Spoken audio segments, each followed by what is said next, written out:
Sir அதே மாதிரி நீங்கள் சொல்லும்போது சொல்லியிருந்தீங்க கோல்டு வந்து எல்லாருமே இன்வெஸ்ட் பண்ணுறாங்க, எல்லா தரப்பு மக்களும் வந்து இதில் வந்து இன்வெஸ்ட் பண்ணுறாங்க, ஒரு கூலி தொழிலாளி கூட. அப்படி இருக்கும்போது இந்த கிரிப்டோ கரன்சின்றது ஏழை மக்களால் யோசித்து பார்க்க முடியுமா?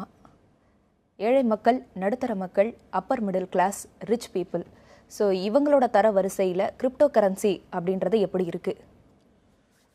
இந்த கிரிப்டோ கரன்சி அனைத்து மக்களுக்குமானது. ஸோ ஒவ்வொரு கேட்டகரி பீப்புள்ஸ்க்கு வந்து ஒவ்வொரு மாதிரி வந்து இது சப்போர்ட் பண்ணுது. அதுக்கேற்ற மாதிரி நம்ம ட்ராவல் பண்ணலாம். எக்ஸாம்பிள் வந்து ஒரு ஏழை வந்து கண்டிப்பாக அவங்களோட தினந்தோறும் வர இன்கமில் ஒரு 20% வந்து கிரிப்டோவாக மாற்றி வைக்கலாம்.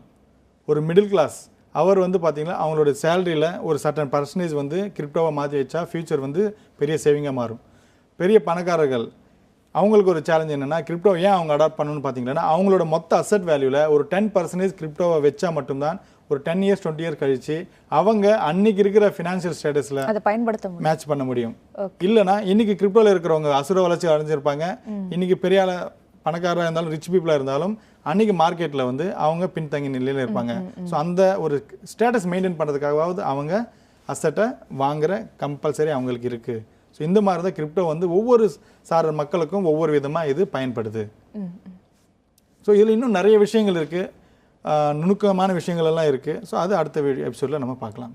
Okay sir. Sir other countries okay sir, இப்போது இந்தியா பொறுத்த வரைக்கும் இந்தியன் கவர்மெண்ட், சென்ட்ரல் கவர்மெண்ட்டோட நிலைப்பாடு கிரிப்டோ பற்றி எப்படி இருக்குது? ரீசெண்டாக நிர்மலா சீதாராமன் அவங்க கூட இதை பற்றி பேசியிருந்தாங்க. ஸோ இந்தியன் கவர்மெண்ட்டுக்கு வந்து இதோட நிலைப்பாடு எப்படி இருக்குன்ற தெரிஞ்சுக்கலாங்களா? நம்ம இந்திய நாட்டில் கிரிப்டோ கரன்சிக்கு ரொம்ப சாதகமான சூழ்நிலை இருக்குது.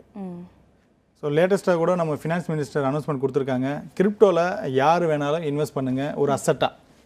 நீங்கள் வந்து பணமாக இதை வந்து பேசக்கூடாது, ஒரு டிரான்சாக்ஷன் மோடாக பயன்படுத்தாமல் ஒரு அசட்டாக நீங்கள் யார் வேணாலும் வாங்கி வச்சுக்கலாம்.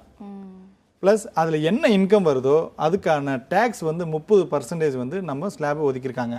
அதாவது ஒரு 1 லட்ச ரூபா நம்ம இன்வெஸ்ட் பண்ணுறோம்னா இந்த வருஷம் நம்ம 1 லட்ச ரூபா இன்வெஸ்ட் பண்ணிக்கிறோம்னு சொல்லிட்டு கவர்மெண்ட் டிக்ளேர் பண்ணிவிட்டு அந்த ஒரு வருஷம் அடுத்த வருஷம் நம்ம சேல் பண்ணுறோம், ப்ராஃபிட் எடுக்கிறோம். அப்போ 2 lakh rupees நமக்கு இன்கம் வருதுன்னு வச்சுக்கோங்க. அப்போது 1 லட்சம் வந்து நம்மளோட கேபிட்டல், இன்னொரு 1 லட்சம் வந்து நம்மளோட ப்ராஃபிட். அந்த 1 லட்சத்துக்கு ப்ராஃபிட் 30%. ஸோ 30,000 வந்து நம்ம இன்கம் டேக்ஸாக பே பண்ணிவிட்டு நமக்கான அசட்டை வந்து நம்ம எடுத்துன்னு போகலாம். இது இந்தியாவில் ஸ்ட்ராங்காக அங்கீகரிக்கப்பட்டிருக்கு. இது மட்டும் இல்லை, இந்த கிரிப்டோ கரன்சியை பேஸ் பண்ணி இந்தியாவே நம்மளோட எக்கனாமிக் பொருளாதாரத்தை வந்து மாற்றத்துக்கு பிளான் பண்ணியிருக்காங்க. It is called central bank digital currency. அதாவது கிரிப்டோன்றது ஒரு டிமாண்டபிள், இதுக்கு வந்து